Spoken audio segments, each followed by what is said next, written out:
Welcome back, एक दफ़ा फिर खुशामदीद कहती। आज इंटरनेशनल विडो डे है। वाकई ऐसा होता है ना कि जिस वक्त कोई खातून बेवा हो जाए या तलाकशुदा हो जाए, कोई ऐसी चीज़ हो तो उसके ऊपर सारी रिस्ट्रिक्शंस डाली जाती हैं। नहीं, हरगिज़ नहीं। हाँ। इस्लाम तो इतना खूबसूरत और इंसानियत के हवाले से इतना बैलेंस मज़हब है, इतना प्यारा और इतना कंफर्टेबल मज़हब है कि हिंदू रिलीजन में है कि जो बेवा हो जाती है, विडो हो जाती है, वो मनहूस है, उसकी शक्ल ना देखो, वो कोई फंक्शन अटेंड नहीं कर सकती, वो कोई फैशन, कोई अच्छा कलरफुल, उसकी जिंदगी खत्म कर देते हैं। बिल्कुल बिल्कुल ऐसा हरगिज़ नहीं। अल्हम्दुलिल्लाह हम मुसलमान हैं और हमें ये सारी फैसिलिटीज़ प्रोवाइड किया हमारे मज़हब ने, हमारे खुदा ने, कि जब आप किसी मर्द के लिए है कि कंवारी लड़की से शादी करने की निस्बत अगर कोई बेवा औरत है उससे शादी करना बहुत कारी सवाब है,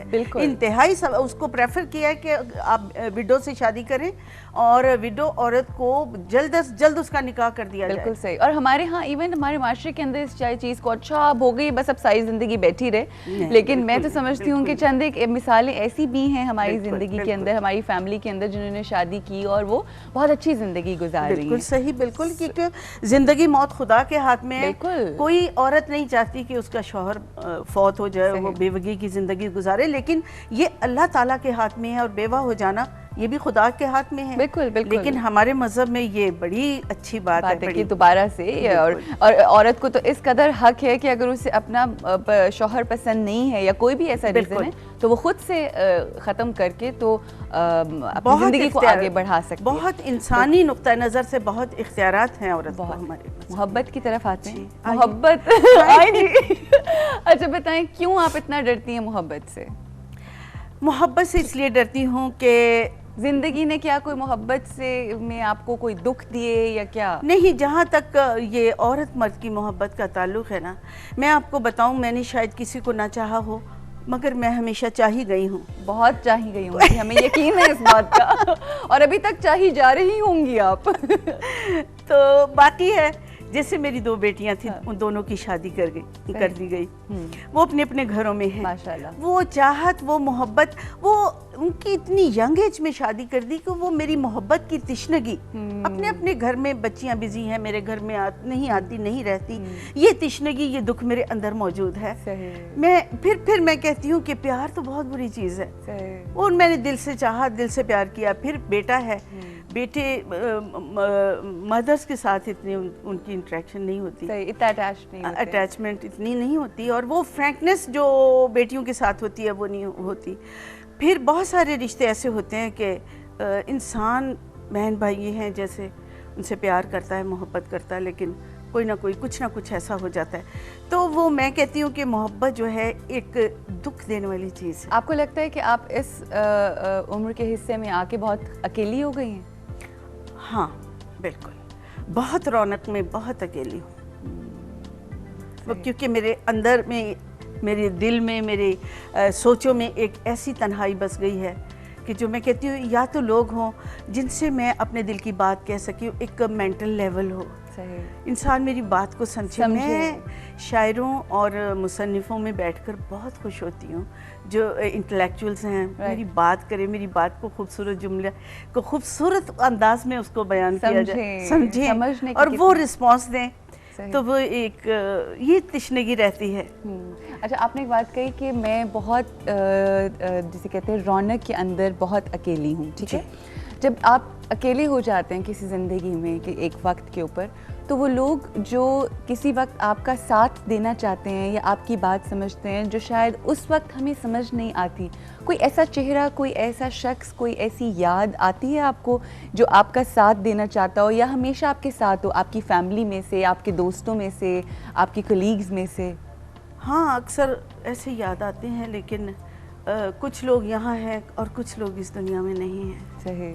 तो बस फिर इंसान सोचता है और फिर जब कोई भी खातून, कोई शख्स, कोई पर्सन अपनी तन्हाई महसूस करता है तो फिर फॉल्स किस्म की मसरूफियात बना लेता है। ज़िंदगी में मुख्तलिफ रंग होते हैं, मुख्तलिफ रिश्ते होते हैं, आप मुख्तलिफ किरदार निभाते हैं, ठीक है। जिस तरह से जब आप फिल्म इंडस्ट्री से आपका ताल्लुक था तो कभी कोई किरदार किया, कभी किसी गरीब लड़की का किया तो कभी किसी अमीर लड़की का किया, कभी किसी नक्शचिड़ी का तो कभी किसी बहुत चार्मिंग लड़की का। इसी तरह से हम अपने ज़िंदगी के अंदर मुख्तलिफ़ किरदार कर रहे होते हैं, मुख्तलिफ़ तस्वीरें होती हैं। कहीं हम बेटी हैं, कहीं हम माँ हैं, माँ बन के भी बाप हैं, कहीं हम मुख्तलिफ़ जो भी आपके किरदार। आपको अपनी ज़िंदगी में आप अपना कौन सा किरदार सबसे अच्छा लगा? मुझे वक्त के साथ साथ जो भी किरदार सौंपा गया मैंने उसको भरपूर तरीके और ऑनेस्टली, ईमानदारी से, from the core of my heart इतनी ईमानदारी से निभाने की कोशिश की। शायद मेरे तरीक़ेकार में कोई कमी रह जाती हो। बाज़ औक़ात इंसान ये सोचता है ना कि आप इश्क की चोट तो पड़ती है दिलों पर यकसां, ज़र्फ़ के फ़र्क से आवाज़ बदल जाती है। क्या बात है। और मोहब्बत करने के अंदाज़ और इज़हार मोहब्बत के अंदाज़ मुख्तलिफ होते हैं। बिल्कुल। आपका अंदाज़ इज़हार मोहब्बत है या आपका अंदाज़ है अपनी मोहब्बत को ज़ाहिर करने का, हो सकता है कि वो दूसरे तक ना कन्वे हो सका हो या वो मेरा मतलब उससे ना सूटेबल हो। और लेकिन उसमें मेरी ऑनेस्टी उस पे आप ब्लेम या उस पे शक नहीं कर सकते। सही। आपने अपनी तरफ से हर रिश्ते को सही तरीके से निभाने की कोशिश की। बिल्कुल। और ये जो कोशिश होती है, मैं ख्याल ये कोशिश का अमल ही जो होता है वो आपको बेहतरीन। कोशिश नहीं की, उस पे अमल किया है। सही। Practically I did that. अच्छा, कौन सा ऐसा रिश्ता है जो आप समझती हैं उसने आपके साथ इंसाफ किया इस ज़िंदगी में? मेरा ख्याल है कि मेरे साथ मेरी बच्चियों ने, बेटियों ने। लेकिन उससे तो आपको शिकायत भी है। अब वो जिन्नात की कैद में है। ये आपने जिन्नात उनके बच्चों को कहा या मियाँओं को कहा है, ये बताओ। जिन्नात उनके शौहर हैं। अब उनके इतने बढ़ावे हैं जो उनको कहीं नहीं निकलने देते। सही। तो वो that was beautiful period, that was beautiful time कि जो मैं ज़िंदगी में भुला नहीं सकती। जो आपने बच्चियों के साथ गुजारा। वो कि मुझे हर वक्त ये एक टेंशन थी कि बड़ी रिस्ट्रिक्शन थी उन पे। मैंने बड़ा स्ट्रिक्ट मदर थी आप। ऑफ कोर्स आई वाज सख्त भी थी, मारती भी थी, डांटती भी थी, सब कुछ इसलिए कि मैं समझती थी कि इस कैरेक्टर का कि ये मुतकाज़ी है इन चीज़ों का। राइट। निशा जी की खूबसूरत बातें हम सुन रहे हैं और उनकी खूबसूरत सी शख्सियत को हम जान रहे हैं। यहाँ पे हमें रुकना है ब्रेक के लिए और ब्रेक के बाद जब वापस आएंगे तो मज़ीद जानेंगे इनके हवाले से।